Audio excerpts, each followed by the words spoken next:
Graphic স্কুলের পক্ষ থেকে সবাইকে আন্তরিক সালাম। আসসালামু আলাইকুম। আমি মামুনুর রশিদ। আজকে দেখাবো হিস্টোরি ব্রাশ টুল। তো প্রথমে সেজন্য একটি ইমেজ ওপেন করতে হবে। তো আপনি চাইলে ফাইল মেনু থেকে ওপেনে ক্লিক করে ইমেজ ওপেন করতে পারেন, অথবা কন্ট্রোল ও দিয়ে ওপেন করতে পারেন, অথবা আপনার এই প্লেসে ডাবল ক্লিক করে ওপেন করতে পারেন। ওকে, আমি একটি ফটো এখানে ওপেন করলাম। তো জাস্ট এটি দেখানোর জন্য আমি এই লেয়ারটি জাস্ট কপি করব, কন্ট্রোল জে প্রেস করে কপি করলাম। তো এবং নিচের যেটি লেয়ার রয়েছে এটা আমি আইটা অফ করে দিলাম। এখন এটির উপর কাজ করব। এখন যেটি ব্যাপার হচ্ছে হিস্টরি ব্রাশ টুল। তো আমি প্রথমে টুলবারে যাব। টুলবার থেকে দেখতে পাচ্ছেন যে হিস্টরি ব্রাশ টুল। হিস্টরি ব্রাশ টুলের কাজটা কি একটু আমি বিশ্লেষণ করব, যে যদি কোনো কিছু আমরা আগে করে থাকি সেই জিনিসটা আমরা চাইলে ফিরিয়ে নিয়ে আসতে পারবো। এই হচ্ছে হিস্টরি ব্রাশ টুলের কাজ। তবে হিস্টরি ব্রাশ টুলে হিউজ পরিমাণ সুন্দর সুন্দর কাজ করা যায়। তো আজকে দেখাবো যে হিস্টরি ব্রাশ টুলে আসলে গুরুত্বটা কতটুকু। আচ্ছা, আমরা আগে যে ব্রাশ টুলগুলো দেখেছিলাম, তো আমরা যখন হিস্টরি ব্রাশ টুলটা এখানে সিলেক্ট করব তখন সেই ব্রাশগুলো এখানে দেখতে পারবো। এখানে আপনি চাইলে আগের মতো করে আপনি যেগুলো ব্রাশ টুল নিয়ে আসবেন, ডাউনলোড করে নিয়ে আসবেন, সেই ব্রাশগুলো দেখতে পারবেন। দেখেন, এগুলো আমার ডাউনলোড করা ব্রাশ এবং এটি আমি তৈরি করেছিলাম, সেই ব্রাশটি এখানে রয়ে গেছে। তো এইভাবে এই ব্রাশগুলো কাজ করবে জাস্ট। এবং যেটি মেইন যেটি ফোকাস হিস্টরি ব্রাশ টুল, সেটি আমি দেখাবো। জাস্ট প্রথমে যাব আমরা উইন্ডো মেনু থেকে আমরা যাব হিস্টোরিতে গেলে দেখতে পারবেন যে আমি যে দুইটি কাজ করেছি অলরেডি। দেখতে পাচ্ছেন প্রথমে আমি ফাইলটি ওপেন করেছি এখানে, এবং লেয়ার ভিউ কপি, এই লেয়ারটি জাস্ট আমি কপি করেছি, এটিও এখানে শো করছে। জাস্ট আমি যদি এখানে একটা কোনো কাজ করি এখন, সেটাও এখানে শো করবে। যেমন আমি যদি এখানে ক্লিক করি, দেখেন এখানে হিস্টরি ব্রাশ দিয়ে আমি এখানে একটা কাজ করেছি, এই জন্য শো করছে। আমি কন্ট্রোল জেড প্রেস করে এটি ব্যাক করলাম, এই জন্য এটি কেটে গেল। তো এইভাবে জাস্ট আপনি যে কোনো কাজ করবেন আপনার এই প্যানেলে, সেই কাজটি আপনার এখানে হিস্টরি ব্রাশ টুলের মধ্যে যে এইটি যে প্যানেলটা আমি ওপেন করেছি সেই প্যানেলের মধ্যে আপনার শো করবে। আচ্ছা, এটি কিভাবে কাজ করে, এবং এখানে বেশ কিছু অপশন রয়েছে। তো অপশন সম্পর্কে আমি একটু বলবো আপনাদেরকে, জিনিসগুলো কি। আচ্ছা, যখন আমি বেশি কাজ করব তারপর অপশনগুলো দেখাই।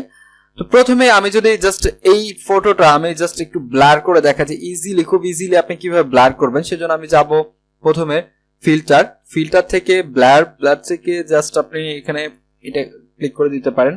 দেখতে পাচ্ছেন যে আমার মোটামুটি এখানে ব্লার রয়েছে। আপনি চাইলে এখানে সাইজ কমাতে অথবা বাড়াতে পারেন।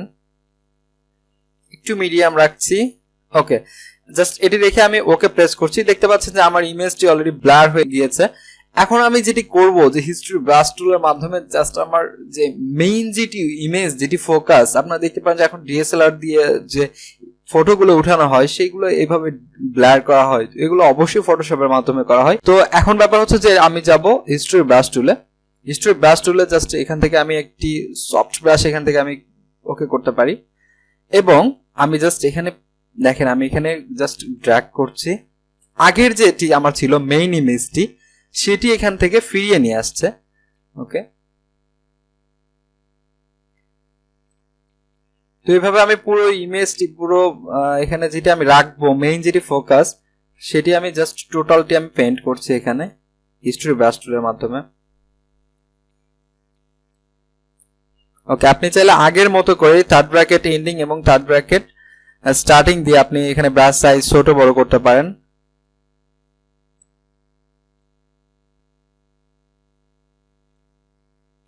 আপনারা দেখতে পাচ্ছেন যে আমার এই ইমেজটি এরকম হয়ে গেল। তো এখন আমরা যদি জাস্ট এটির আই অফ অন করে দেখাই যে আগে কেমন ছিল এখন কেমন হলো, দেখতে পাচ্ছেন নিশ্চয়ই যে অনেকটা পরিবর্তন হয়েছে জাস্ট এটি শুধুমাত্র হিস্টরি ব্রাশ টুলের মাধ্যমে। এবং এখন যদি আমি এই প্যালেটটি যদি ওপেন করি, দেখেন আমি কতবার এখানে কাজ করেছি, সবগুলো কাজ এখানে শো করছে। জাস্ট এটা যদি আমি সেভ দেই, just control shift S press করে জাস্ট সেভ অ্যাজ যদি করি, আমি জাস্ট এটি জেপিজি করে দিব এন্ড এটি নেম দিয়ে দিব যে ওয়ার্ক ডান। ওকে করলাম, সেভ হয়ে গিয়েছে। ওকে, আমি আবার জাস্ট ওকে করব, save, just only save, file থেকে সেভ থেকে জাস্ট পিডিএফ না জেপিজিতে সেভ করছি। দেখতে পাবেন যতবার আমি সেভ করব ততবার এগুলো দেখেন এগুলো সেভ করা হয়েছে, এই জন্য আসলে সেভ এখানে লেখা উঠছে না, সেভ করা হয়েছে। সেগুলো আপনার হিস্টরি ব্রাশ টুলে এখানে সবকিছু শো করবে। জাস্ট আমি এখানে ক্লিক করি, দেখেন হিস্টরি ব্রাশ টুল। আমি অন্য একটা কিছু দিয়ে দেখেন এখানে সাপোজ ব্রাশ টুল দিয়ে এখানে আমি ক্লিক করি, দেখেন এখানে ব্রাশ টুল। ওকে, তো যে কোনো আপনি কাজ যখন করবেন সেটি অবশ্যই হিস্ট্রি ব্রাশ টুলের মধ্যে এখানে লিপিবদ্ধ থাকবে। এখন যেটি আমরা কাজ দেখবো যে হিস্ট্রি ব্রাশ টুল দিয়ে কিভাবে আপনি হিস্ট্রি ব্রাশ টুলটা কন্ট্রোল করতে পারেন সেটি দেখবো। তো এটি হচ্ছে কন্ট্রোল করার অপশন কিছু, যে আপনি স্টেপ ব্যাকওয়ার্ড করতে পারেন, স্টেপ ফরওয়ার্ড করতে পারেন কিভাবে, শিফট কন্ট্রোল জেড এবং অল্টার কন্ট্রোল জেড, এগুলো সম্পর্কে আপনারা অবগত।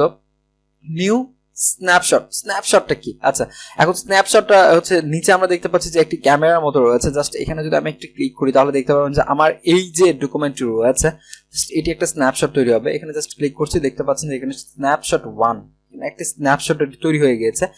এটি যেটি করেছিলাম সেটি স্ন্যাপশট তৈরি হয়ে গেছে। এইগুলো আসলে এখন আর শো করছে না, এই যে দেখেন নিচে যখন আসবে তখন শো করবে। এবং পাশে দেখতে পাচ্ছেন নিউ স্ন্যাপশট।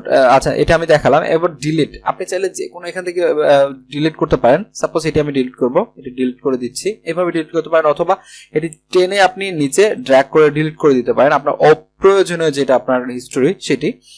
নিচে দেখতে পাচ্ছেন ক্লিয়ার হিস্ট্রি, টোটালটি ক্লিয়ার করতে চাইলে ক্লিয়ার হিস্ট্রি নিউ ডকুমেন্ট, যখন আপনি নিউ ডকুমেন্ট ক্লিক করবেন, সাপোজ এখানে আপনি একটি ক্লিক করেন, নিউ ডকুমেন্ট নেন, এটা ডুপ্লিকেট হয়ে যাবে। যেমন আমার প্রথম যেটি ছিল এটি হচ্ছে মেইন, এটি হচ্ছে মেইনটা ছিল, এবং আমি যখন দুইবার ক্লিক করেছি দেখেন এটা আমার নিউ ডকুমেন্ট হয়েছে এবং এটি একটু নিউ ডকুমেন্ট হয়েছে। আমি জাস্ট এগুলো ক্লোজ করে দিচ্ছি। ওকে,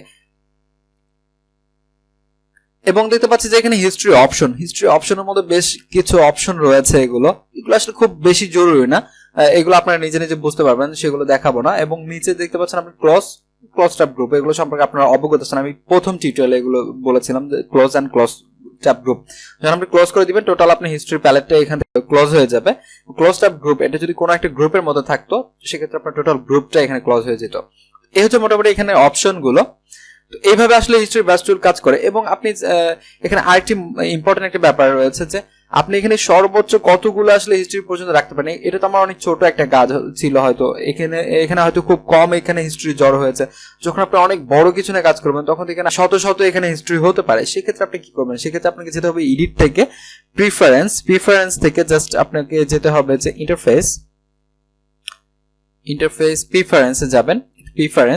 প্রিফারেন্সে যাওয়ার পর এখানে আপনারা দেখতে পাচ্ছেন যে হিস্ট্রি স্ট্যাটাস এখানে দেখেন 20 দেওয়া রয়েছে। এখানে আপনি সর্বোচ্চ এখানে 1000 পর্যন্ত করে দিতে পারবেন। হিস্ট্রি স্ট্যাটাসটা হচ্ছে এটা যে আপনি ওখানে আমি এই যে হিস্ট্রি প্যালেটটা দেখালাম, এই হিস্ট্রি প্যালেটে আপনি সর্বোচ্চ এখানে কয়টা পর্যন্ত রাখতে পারবেন, আপনার হিস্ট্রি এখানে কয়টা পর্যন্ত জড়ো হবে। তো সেইটি আপনি চাইলে আপনার কাজের সুবিধা মতো আপনি কত বড় কাজ করছেন সেই অনুযায়ী আপনার স্ট্যাটাসটা এখানে দিয়ে আপনি রেখে জাস্ট ওকে প্রেস করলে আপনার এখানে এটা সেট হয়ে যাবে। এই হচ্ছে মোটামুটি হিস্ট্রি ব্রাশ টুলের কাজ। আপনি হিস্ট্রি ব্রাশ টুল অনেক প্র্যাকটিস করবেন তখন বুঝতে পারবেন। এবং অপাসিটি, ফ্লো এগুলো সম্পর্কে আমি আগেও আলোচনা করেছি আপনাদের সাথে। এবং যে ব্রাশ প্রিসেট, আগে যখন ব্রাশ টুল দেখিয়েছি আমি তখন এইগুলো সম্পর্কে আলোচনা করেছি। এই জন্য আমি যখন হিস্ট্রি ব্রাশ টুল সম্পর্কে আলোচনা করলাম ওগুলো সম্পর্কে আর দেখালাম না।